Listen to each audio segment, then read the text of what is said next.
വിഷ്ണുശാലിനിയുടെ ഇന്നത്തെ എപ്പിസോഡിൽ live detecting ടെസ്റ്റാണുള്ളത്. എന്താ സുസ്മിത അതിന് റെഡി അല്ലേ ചോദിക്കുകയാണ്. അന്നേരം സുസ്മിത ഒന്ന് ചിന്തിക്കുകയാണ്. നാർക്കോ അനാലിസിസ് ടെസ്റ്റ് അല്ലേ വലിയ ദോഷം എന്ന് ചിറ്റപ്പൻ പറഞ്ഞത്, അതല്ലേ അതിഭയങ്കരം എന്നൊക്കെ പറഞ്ഞത്. അപ്പോൾ ഇതിപ്പോൾ കുഴപ്പമില്ലെന്ന് തോന്നുന്നു, സമ്മതിക്കാമെന്ന് സുസ്മിത മനസ്സിൽ കരുതുകയാണ്. അന്നേരം എന്താ റെഡി അല്ലേ എന്ന് പിന്നെ ശ്രീരഞ്ജിനി ഒന്നുകൂടി ചോദിക്കുമ്പോൾ ഞാൻ റെഡിയാണ് എന്നിങ്ങനെ സുസ്മിത പറയുന്നുണ്ട്. തുടർന്ന് സുസ്മിത ചോദിക്കുകയാണ്, ഈ ടെസ്റ്റിൽ ഞാൻ പറയുന്നത് സത്യമാണെന്ന് തെളിഞ്ഞു കഴിഞ്ഞാൽ പിന്നെ നാർക്കോ അനാലിസിസ് ടെസ്റ്റ് ഉണ്ടാകുമോ എന്ന് ചോദിക്കുന്നുണ്ട്. അന്നേരം ഇല്ല, ഇതിൽ സുസ്മിത പറയുന്ന സത്യമാണെന്ന് തെളിഞ്ഞാൽ പിന്നെ സുസ്മിതയെ ഒരു കാര്യത്തിനും ബുദ്ധിമുട്ടിക്കില്ല, സുസ്മിതയെ കേസിൽ നിന്ന് തന്നെ ഒഴിവാക്കും എന്ന് പറയുകയാണ്. അന്നേരം സുസ്മിതയ്ക്ക് അങ്ങ് ആശ്വാസമാവുകയാണ്. എങ്കിൽ നമുക്ക് ഈ വരുന്ന ശനിയാഴ്ച ഫിക്സ് ചെയ്യാം, അപ്പോൾ അന്ന് കാണാമെന്നും പറഞ്ഞ് ശ്രീരഞ്ജിനി അവിടെ നിന്ന് എഴുന്നേറ്റിട്ട് പോകാൻ തുടങ്ങുകയാണ്. അന്നേരം സുസ്മിത മാഡം 1 മിനിറ്റ് എന്ന് പറഞ്ഞിട്ട് വിളിക്കുകയാണ്. ഈ വരുന്ന ശനിയാഴ്ച എൻ്റെ ഫ്രണ്ട്സിൻ്റെ ഒരു DJ പാർട്ടി ഉണ്ട്, അപ്പോൾ ആ ഡേറ്റ് ഒന്ന് മാറ്റി വയ്ക്കാൻ പറ്റുമെന്ന് ചോദിക്കുകയാണ്. അന്നേരം സത്യഭാമയ്ക്കും രാഘവൻ നായർക്കും അർജുനും ഒക്കെ അങ്ങ് ദേഷ്യം വരികയാണ്. അന്നേരം ഒന്ന് ചിരിച്ചിട്ട് ശ്രീരഞ്ജിനി സത്യഭാമയോട് ആയിട്ട് ചോദിക്കുകയാണ്, അല്ല സത്യാമ്മേ, ഞാൻ പഞ്ചകൈലാസത്തിലെ CCTV ഫൂട്ടേജിനെ കുറിച്ചൊക്കെ 1-2 ചോദ്യങ്ങൾ ഇവളോട് ചോദിച്ചപ്പോൾ ഇവൾ എന്താണ് പറഞ്ഞത്? ഭർത്തൃവിയോഗത്താൽ വിരഹമായിട്ടിരിക്കുന്ന എന്നോട് ചോദ്യങ്ങൾ ചോദിച്ച് ബുദ്ധിമുട്ടിക്കരുത്, എനിക്ക് അന്വേഷണത്തോട് സഹകരിക്കാൻ ബുദ്ധിമുട്ടുണ്ട് എന്നൊക്കെയല്ലേ. ഇപ്പോൾ ഫ്രണ്ട്സിനോടൊപ്പം DJ പാർട്ടിയൊക്കെ ആഘോഷിച്ച് കുടിച്ച് കൂത്താടി നിലത്തുറയ്ക്കാത്ത കാലുമായിട്ട് നൃത്തമൊക്കെ ചെയ്യുമ്പോൾ ഈ ഭർത്തൃവിയോഗമൊന്നും ബാധകമല്ലേ സത്യാമ്മയും ചോദിക്കുമ്പോൾ സത്യഭാമയ്ക്ക് അങ്ങ് ദേഷ്യം വരികയാണ്. അന്നേരം സുസ്മിത ഒന്ന് അന്തം വിട്ടുകയാണ്, പറഞ്ഞത് അബദ്ധമായി പോയി എന്ന്. പക്ഷേ അന്നേരം സത്യഭാമയങ്ങ് ദേഷ്യത്തോടെ എഴുന്നേൽക്കുകയാണ്. എന്നിട്ട് പറയുന്നുണ്ട്, ഇവൾ ഒരു DJ പാർട്ടിക്കും പോകുന്നില്ല, ശനിയാഴ്ച ഇവളെ ഞാൻ അവിടെ നുണപരിശോധനയ്ക്ക് കൊണ്ടുവന്ന് എത്തിച്ചിരിക്കും, ഇത് സത്യഭാമയുടെ വാക്കാണ് എന്നിങ്ങനെ പറയുകയാണ്. അന്നേരം ശ്രീരഞ്ജിനി അത് സമ്മതിക്കുന്നുണ്ട്. അത് രാഘവൻ നായരും മുകളിലെ ലാൻഡിങ്ങിൽ നിൽക്കുന്ന അർജുനുമൊക്കെ അത് കേൾക്കുമ്പോൾ സന്തോഷമാകുന്നുണ്ട്. തുടർന്ന് സുസ്മിതയ്ക്ക് അബദ്ധമായി എന്നുള്ള രീതിയിൽ സുസ്മിത നിൽക്കുകയാണ്. സത്യഭാമ വാക്ക് കൊടുക്കുകയാണ്, അങ്ങനെ നുണപരിശോധനയ്ക്ക് സുസ്മിതയെ കൊണ്ടുവന്ന് എത്തിക്കുമെന്ന്. തുടർന്ന് ശ്രീരഞ്ജിനി അവിടെ നിന്ന് ഇറങ്ങുന്നുണ്ട്. അന്നേരം സുസ്മിത നിന്നങ്ങ് ചിന്തിക്കുകയാണ്, പിന്നെ ഒരു നുണ പരിശോധന, പിന്നെ ശ്രീരഞ്ജിനി ഇതിൽ നിന്നൊക്കെ ഈ സുസ്മിത പുഷ്പം പോലെ അങ്ങ് ഊരിപ്പോവും, ഈ സുസ്മിതയാണോ നീ ഓലപ്പാമ്പ് കാട്ടി പേടിപ്പിക്കുന്നത് എന്നൊക്കെ അങ്ങ് മനസ്സിൽ ചിന്തിച്ച് ഇങ്ങനെ അങ്ങോട്ടും ഇങ്ങോട്ടൊക്കെ നോക്കുമ്പോൾ പെട്ടെന്ന് സത്യഭാമയെ നോക്കുകയാണ് സുസ്മിത. അന്നേരം ഭാമയാണെങ്കിൽ ദേഷ്യത്തോടു കൂടി സുസ്മിത ഇങ്ങനെ നോക്കി നിൽക്കുകയാണ്. അതിൽ സുസ്മിത ഒന്ന് പേടിക്കുന്നുണ്ട്. പെട്ടെന്ന് സത്യഭാമയുടെ മുഖത്ത് നിന്നും ആ കണ്ണങ്ങ് മാറ്റിയിട്ട് സുസ്മിത നോക്കുന്നതോ അർജുൻ്റെ മുഖത്തേക്കും, മുകളിൽ നിൽക്കുന്ന അർജുൻ്റെ മുഖത്തേക്കും. അർജുൻ്റെ മുഖം കാണുമ്പോൾ സുസ്മിതയ്ക്ക് അങ്ങ് വല്ലാതെ ടെൻഷൻ ആവുകയാണ്. തുടർന്ന് അതേസമയം അർജുന് അങ്ങ് നോക്കിയിട്ട് അർജുൻ അങ്ങ് പ്രീതിയുടെ റൂമിലേക്ക് പോകുന്നുണ്ട്. സത്യഭാമയെ അങ്ങ് മാറിപ്പോവുകയാണ്. തുടർന്ന് ആ രാത്രി തന്നെ ചന്ദ്രബോസ് ചിറ്റപ്പനെ കാണാനായിട്ട് സുസ്മിത പോവുകയാണ്. സുസ്മിത ആണെങ്കിൽ വളരെ സന്തോഷത്തോടു കൂടി ചന്ദ്രബോസിനോട് സംസാരിക്കുകയാണ്. നാർക്കോ അനാലിസിസ് ടെസ്റ്റ് ഇല്ല, നുണ പരിശോധന മാത്രമേ ഉള്ളൂ, അതിൽ നിന്ന് സുസ്മിത എങ്ങ് ഊരിപ്പോകും, എൻ്റെ മുഖത്ത് നോക്കിയിട്ട് ഞാൻ സത്യമാണോ കള്ളമാണോ എന്ന് പറയുന്നത് ആർക്കും കണ്ടുപിടിക്കാനായിട്ട് സാധിക്കില്ല, അതൊക്കെ എനിക്ക് ജന്മനാ കിട്ടിയ കഴിവാണ്, കേസിൽ 50% നമ്മൾ വിജയിച്ചു എന്നൊക്കെ ഇങ്ങനെ ആത്മവിശ്വാസത്തോടു കൂടി സംസാരിക്കുമ്പോൾ ചന്ദ്രബോസ് ഇതെല്ലാം അങ്ങ് ചിരിച്ച് തലവലിക്ക് സമ്മതിച്ചിട്ട് ദേ രോഹിത് എന്ന് പറഞ്ഞ് ചൂണ്ടിക്കാണിക്കുകയാണ് അപ്പുറത്തേക്ക്. അങ്ങനെ സുസ്മിത അങ്ങ് ആകെ പേടിച്ച് എവിടെ എവിടെ എന്നും പറഞ്ഞ് വെപ്രാളത്തിൽ ഇങ്ങനെ തിരിഞ്ഞ് എല്ലായിടത്തും നോക്കുകയാണ്. നേരെ ചന്ദ്രബോസ് പറയുകയാണ്, അവിടെ എങ്ങും ആരും ഇല്ലടി, ഞാൻ നുണ പരിശോധനയുടെ സാമ്പിള് നിനക്ക് കാണിച്ചു തന്നതാണ്, ഒരു ECG മിഷൻ്റെയും സഹായമില്ലാതെ നിന്റെ ഹൃദയമിടിപ്പ് നിനക്ക് തന്നെ ഇപ്പോഴും അളന്നെടുക്കാം, ഇത് നീ വിചാരിക്കുന്നത് പോലെ സിമ്പിളൊന്നുമല്ല, നമ്മൾ ക്രൈം ചെയ്തതിൻ്റെ ചില വാക്കുകൾ ഉപയോഗിച്ച് നമ്മളെ ഉള്ളിലെ സത്യം പുറത്തെടുക്കാനായിട്ട് അവർക്ക് സാധിക്കും. ഉദാഹരണത്തിന് പഞ്ചകൈലാസം, സൂയിസൈഡ് പോയിന്റ്, രോഹിത് ഇങ്ങനെയൊക്കെ പറയുമ്പോൾ നമ്മുടെ ഉള്ളിലെ പേടി പുറത്തു വരും. പിന്നെ നീ പുഷ്പം പോലെ സത്യം പറയും. പിന്നെ ഈ ടെസ്റ്റിൽ നീ പരാജയപ്പെട്ടാൽ നാർക്കോ അനാലിസിസ് ടെസ്റ്റിന് ശ്രീരഞ്ജിനി കോടതിയിൽ നിന്നും ഉത്തരവ് വാങ്ങിക്കും. പിന്നെ തല നാരിഴ കീറി അവർ സത്യം തെളിയിച്ചിരിക്കും, ശ്രീരഞ്ജിനിയാണ് പോലീസ് ഉദ്യോഗസ്ഥ എന്നൊക്കെ പറയുമ്പോൾ അപ്പോൾ കുഴപ്പമായോ ചിറ്റപ്പ എന്ന് ഇങ്ങനെ സുസ്മിത ചോദിച്ചുകൊണ്ടിരിക്കുകയാണ്. അപ്പം പറയുന്നുണ്ട്, അതിനൊക്കെ ഇനി ഒരൊറ്റ വഴിയേ ഉള്ളൂ, നീ പറഞ്ഞില്ലേ രോഹിത് അവൻ ജീവനോടെ ഉണ്ടോ ഇല്ലയോ എന്ന് അറിയണമെന്ന്.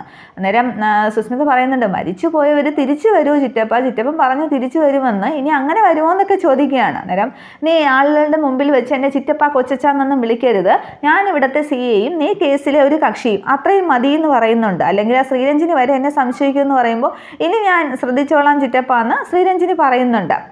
തുടർന്ന് പിന്നെ രോഹിത്തിനെ കുറിച്ച് അന്വേഷിക്കാമെന്നാണ് ചന്ദ്രബോസ് അവിടെ സുസ്മിതയോട് പറയുന്നത്. അവൻ രക്ഷപ്പെട്ടിട്ടുണ്ടെങ്കിൽ അടിവാരത്തെ സെറ്റിൽമെൻറ്റ് കോളനിയിലായിരിക്കും ആയിരിക്കും ഉണ്ടാവുക.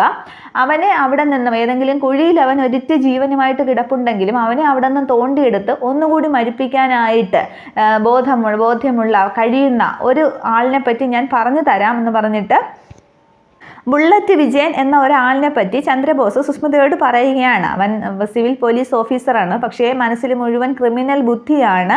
അവനൊരു ഒറ്റ കൊമ്പനാണ്. അവനെ ഞാൻ അങ്ങോട്ടത്തേക്ക് പറഞ്ഞു വിട്ടിട്ടുണ്ട് രോഹിത്തിനെ പറ്റി അന്വേഷിക്കാനായിട്ട് എന്ന് സുസ്മിതയോട് പറയുകയാണ്. അങ്ങനെ ചന്ദ്രബോസ് രോഹിത്തിനെ പറ്റി അന്വേഷിക്കാനായിട്ട് ബുള്ളറ്റ് വിജയൻ എന്നൊരാളിനെ ഏർപ്പാടാക്കുകയാണ്. ഇനി അയാളിനെ അന്വേഷിച്ച് വന്നിട്ടായിരിക്കും ഇവരുടെ ബാക്കി തീരുമാനങ്ങളൊക്കെ. പക്ഷേ സുസ്മിതയാണെങ്കിൽ ആകെ പേടിച്ചിരിക്കുകയാണ്. നുണപരിശോധനയും അപകടകരമാണെന്ന് മനസ്സിലാക്കുമ്പോൾ സുസ്മിതയുടെ ഉറക്കം പോവുകയാണ്. തുടർന്ന് കാണിക്കുന്നത് അടിവാരത്തെ സെറ്റിൽമെൻറ്റ് കോളനിയിലെ ഒരു കാട്ടിൽ രാജാക്കണ്ണ് എന്ന് പറയുന്ന ഒരാൾ ചാരായ വാറ്റ് ചെയ്യുകയാണ്. കൂടെ വേറെ രണ്ട് പേരൊക്കെ ഉണ്ട്.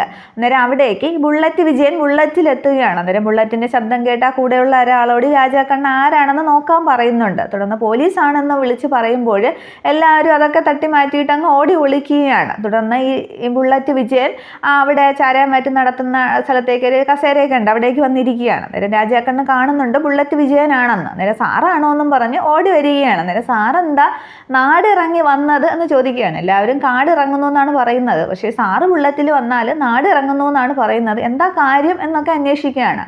അന്നേരം ഈ ബുള്ളറ്റ് വിജയൻ പറയുന്നുണ്ട് ഒരു സ്പെഷ്യൽ ഡ്യൂട്ടിയാണ്, മണ്ണിനടിയിൽ ആയപ്പെട്ടവനെ ഒന്നുകൂടെ തോണ്ടിയെടുത്ത് ഒന്നുകൂടെ ഒന്ന് കൊല്ലണം എന്ന് പറഞ്ഞിട്ട് രോഹിത്തിൻ്റെ ഫോട്ടോ കാണിക്കുകയാണ്. ഇവൻ എവിടെയെങ്കിലും കണ്ടിട്ടുണ്ടോ, ചെകുത്താൻ പാറയിൽ നിന്നും താഴേക്ക് വീണതാണെന്ന് പറയുന്നുണ്ട്. അന്നേരം അങ്ങനെയുള്ളവരാരും ജീവനോടെ പോയിട്ടില്ലല്ലോ, ഞാൻ കണ്ടിട്ടില്ല എന്ന് പറയുകയാണ്. അന്നേരം ഇവനെ കുറിച്ച് എന്തെങ്കിലും ഇവനെ ലഭിക്കാനാണെങ്കിൽ എന്നെ അറിയിക്കണം പിന്നെ എന്ന് പറഞ്ഞിട്ട് അവിടെ നിന്നൊരു കുപ്പിയിലെ ചാരായൊക്കെ എടുത്ത് കുടിക്കുന്നുണ്ട് ഈ വിജയൻ. എന്നിട്ട് കോടമഞ്ഞിൻ്റെ തണുപ്പ് മാറ്റാനായിട്ട് 2 കുപ്പി അങ്ങ് ഓഫീസിൽ എത്തിക്കണം, പിന്നെ നല്ല മാനിൻ്റെ ഇറച്ചിയും വേണമെന്നൊക്കെ പറയുമ്പോൾ അത് ഞാൻ എങ്ങനെ ഒപ്പിക്കും സാറേ എന്ന് പറഞ്ഞ് തലയുറിഞ്ഞ് രാജാക്കണ്ണ് നിൽക്കുമ്പോൾ അല്ലെങ്കിൽ പിന്നെ നിനക്ക് ഇതൊക്കെ എടുത്തുകൊണ്ട് മല ഇറങ്ങേണ്ടി വരും, അതൊക്കെ വലിയ ബുദ്ധിമുട്ടാവില്ലേ ചോദിക്കുകയാണ്. അന്നേരം ഞാൻ എങ്ങനെയെങ്കിലും കൊണ്ടുവരാമെന്ന് രാജാക്കണ്ണ് സമ്മതിക്കുകയാണ്. തുടർന്ന് ബുള്ളറ്റ് വിജയൻ ബുള്ളറ്റ് കയറി തിരികെ പോകുന്നുണ്ട്. അന്നേരം രാജാക്കണ്ണൻ വിഷമിച്ച് നിൽക്കുകയാണ്. ഈ കാലമാടൻ ഇനി സെറ്റിൽമെൻറ്റ് കോളേജിൽ നിന്ന് പോകുന്നവരെ കഷ്ടകാലമാണല്ലോ എന്നും പറഞ്ഞ് അയാൾ നിൽക്കുകയാണ്. ഇതേസമയം സ്റ്റേഷനിൽ ചന്ദ്രബോസ് ബുള്ളറ്റ് വിജയനെ കോൺടാക്ട് ചെയ്യാനായിട്ട് ശ്രമിക്കുന്നുണ്ട് ഫോണിൽ, പക്ഷെ കിട്ടുന്നില്ല. അന്നേരം ഒരു കോൺസ്റ്റബിളിനോട് വിളിച്ച് തിരക്കുകയാണ്, ആ ബുള്ളറ്റ് വിജയനെ വിളിച്ചിട്ട് കിട്ടുന്നില്ലല്ലോ എന്ന്. അന്നേരം സാർ എന്തിനാ അയാളെ വിളിക്കുന്നത്, അയാൾ നമ്മുടെ സ്റ്റേഷൻ പരിധിയിലല്ലല്ലോ എന്ന് ഈ കോൺസ്റ്റബിൾ ചോദിക്കുകയാണ്. അന്നേരമാണ് ചന്ദ്രബോസിന് താൻ പറഞ്ഞത് മണ്ടത്തരമായി പോയി തോന്നുന്നത്. അയാളെക്കുറിച്ച് അന്വേഷിച്ചതും ഇയാളോട് പറഞ്ഞല്ലോ, രഹസ്യമായിട്ടാണല്ലോ ഇവരത് ചെയ്യുന്നത്. അന്നേരം ഞാനൊന്നും പറഞ്ഞിട്ടുമില്ല, താനൊന്നും കേട്ടിട്ടുമില്ല, മനസ്സിലായടോ എന്ന് ചോദിച്ചിട്ട് ആ കോൺസ്റ്റബിളിനെ അങ്ങ് മാറ്റി നിർത്തുകയാണ്. വീണ്ടും വിജയനെ വിളിക്കാനായിട്ട് ചന്ദ്രബോസ് ശ്രമിക്കുന്നുണ്ട്, പക്ഷെ കിട്ടുന്നില്ല.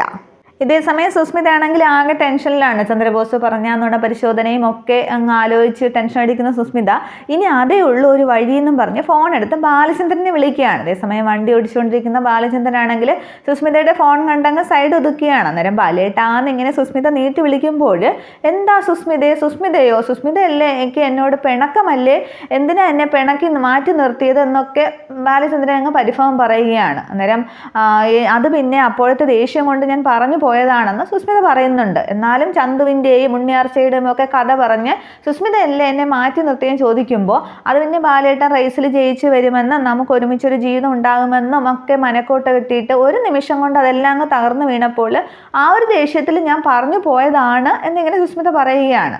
എന്നാലും കരിമ്പാറയുടെ മനസ്സ് തന്നെയാണ്, എന്നെ പിന്നെ ഇങ്ങോട്ടൊന്നും വിളിച്ച പോലും ഇല്ലല്ലോ എന്ന് സുസ്മിത വീണ്ടും അങ്ങ് സംസാരിക്കുമ്പോൾ ബാലചന്ദ്രൻ വീണ്ടും സുസ്മിതയുടെ സംസാരത്തിൽ അങ്ങ് വീഴുകയാണ്. അന്നേരം അതൊക്കെ മറന്ന് നമുക്കൊരു പുതിയ തുടക്കം കുറിക്കാം, അതിനാണ് വിളിച്ചതെന്ന് സുസ്മിത പറയുമ്പോൾ എന്താ സുസ്മിക്കുട്ടി എനിക്ക് മനസ്സിലായില്ലെന്ന് ബാലേന്ദ്രൻ പറയുകയാണ്. അന്നേരം സുസ്മിത പറയുന്നുണ്ട്, ബാലേട്ടൻ പണ്ടൊരാഗ്രഹം പറഞ്ഞില്ലേ നമുക്ക് ഒരുമിച്ചൊരു റിസോർട്ടിലേക്ക് പോകണമെന്ന്, നമുക്കങ്ങ് വിട്ടാലോ എന്ന് ചോദിക്കുകയാണ്. അന്നേരമാണെങ്കിലോ അങ്ങ് ആകെ കുളിര് കോളി ഒരു മണ്ടനെ പോലെ അതേയോ സുസ്മിക്കുട്ടി പറഞ്ഞ സത്യമാണോ എന്നും പറഞ്ഞ് ഇങ്ങനെയല്ലേ കണ്ണൊക്കെ തുറന്ന് മന്ദബുദ്ധികളെ പോലെ അങ്ങ് സംസാരിക്കുകയാണ് ബാലചന്ദ്രൻ. ഇത്രയും ആകുമ്പോൾ എപ്പിസോഡ് അവസാനിക്കുന്നു. ഇനി ബാലചന്ദ്രനെ ലക്ഷ്യം വെച്ച് സുസ്മിത ഇനി എന്താണ് കണ്ടിരിക്കുന്നത് എന്നൊക്കെ അടുത്ത എപ്പിസോഡിൽ, ഇനിയിപ്പോൾ നുണപരിശോധനയുടെ അന്നായിരിക്കാം ചിലപ്പോൾ അങ്ങനെ ഒരു ലക്ഷ്യം വച്ചിരിക്കുന്നത്, അതൊക്കെ അടുത്ത എപ്പിസോഡിൽ. പക്ഷേ ആ നുണപരിശോധന ടെസ്റ്റിൽ നിന്നും രക്ഷപ്പെടാനായിട്ട് സുസ്മിതയ്ക്ക് സാധിക്കില്ല. അവിടെ സുസ്മിതയുടെ കള്ളത്തരം കണ്ടുപിടിക്കാം. ഇനി സുസ്മിതയ്ക്ക് എന്തായാലും വിജയമില്ല, സുസ്മിതയുടെ തകർച്ച തന്നെയാണ്. Okay, thank you.